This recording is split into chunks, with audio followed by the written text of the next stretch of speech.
But that is not a substitute for the baptism of the Spirit that takes place internally. And that's the argument that Paul is making. This self-confidence that he is accusing the Jews of is not limited to the Jews. In fact, I think that probably we would do well to look at ourselves first before we start pointing fingers at anybody else, to see if we're depending on our church membership, or our baptism, or who our parents were, or whatever.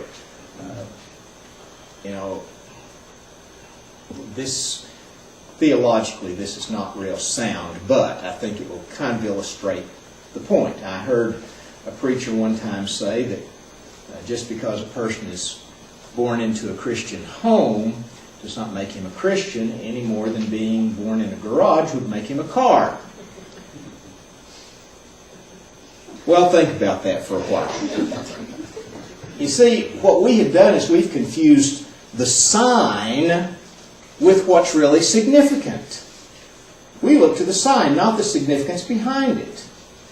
And Paul says that it's not the sign, but rather it's what it signifies that matters. Everybody pretty well knows what this means. Okay. But my wedding ring is not my marriage to Kathy. It signifies my marriage to Kathy, but it certainly doesn't express all of it, does it? And you see, those things that we think are so important are simply signifying things, but the real substance is what's behind the sign. And what's behind the sign of circumcision is those who have been changed in their hearts, who have had that hard exterior cut away so that their hearts can be hearts of flesh, as the writer of Hebrews says. We need to be careful that we don't depend on rites or rituals to say, well, because of that, I'm okay with God. You're okay with God because of what Jesus did. And then, as a result of that, the obedience should follow. Then he moves on into chapter 3 and talks or makes some objections that a Jew would make.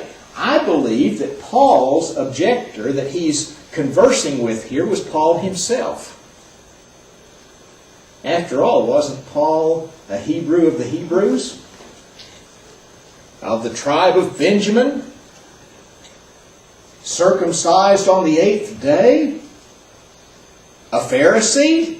As to the law, faultless. Paul had been there. He was the one who had persecuted the Christians. He knew what Jews thought. Now let me say this to you, just parenthetically.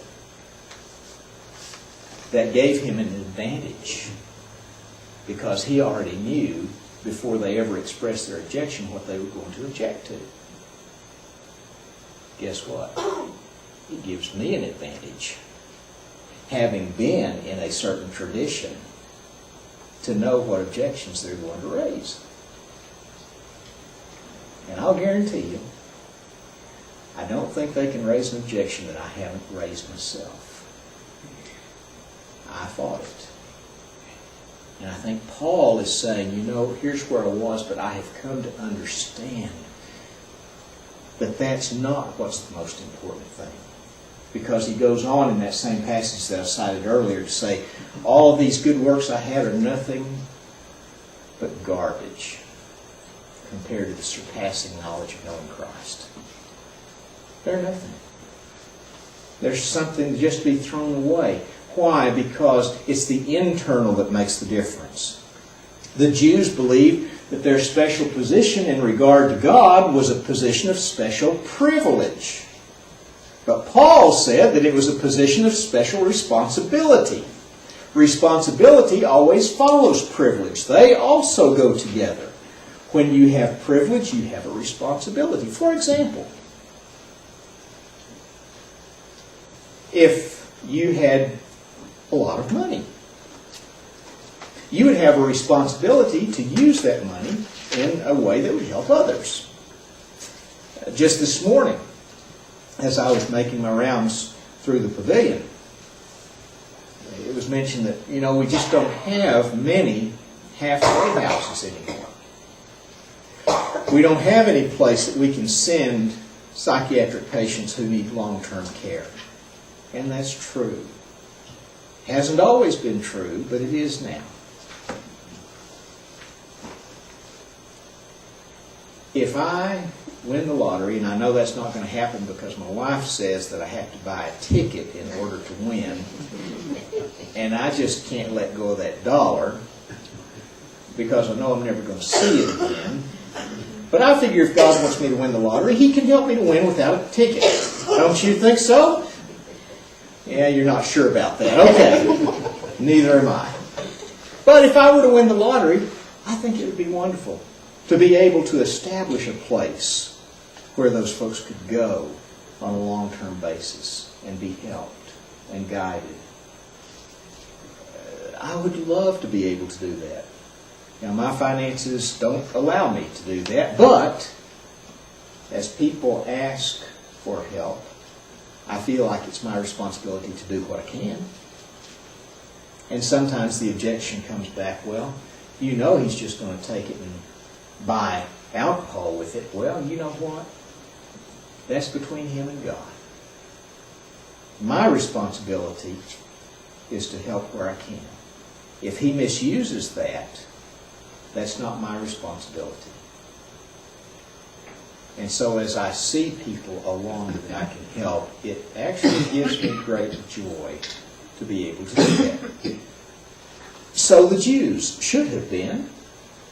They saw this as a position of special privilege without the responsibility. But Paul says it's a special duty, not an exemption. So let's look at the four arguments that Paul makes, and I'm just going to mention them. We haven't even read the verses yet, have we? Chapter 3, verse 1. What advantage then is there in being a Jew? Or what value is there in circumcision? Much in every way.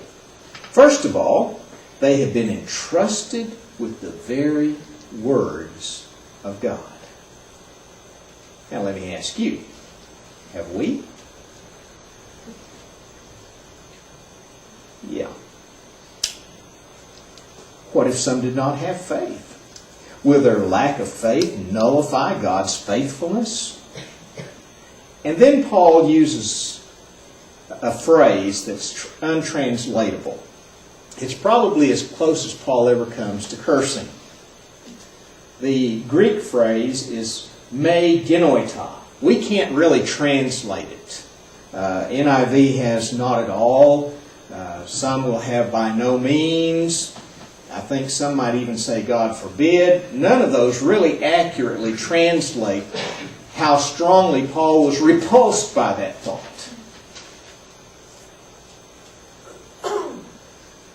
He might have said, ain't no way. Not good grammar, but good theology. Okay? No. Let God be true and every man a liar. As it is written, so that you may be proved right in your words and prevail in your judging.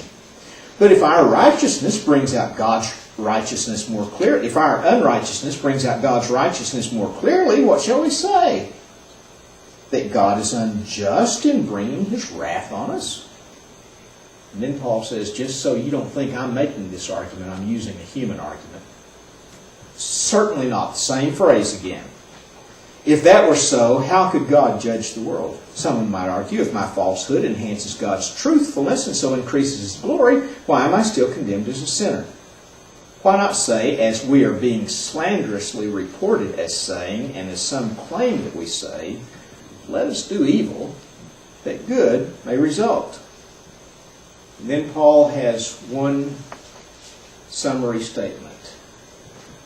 Their condemnation is deserved.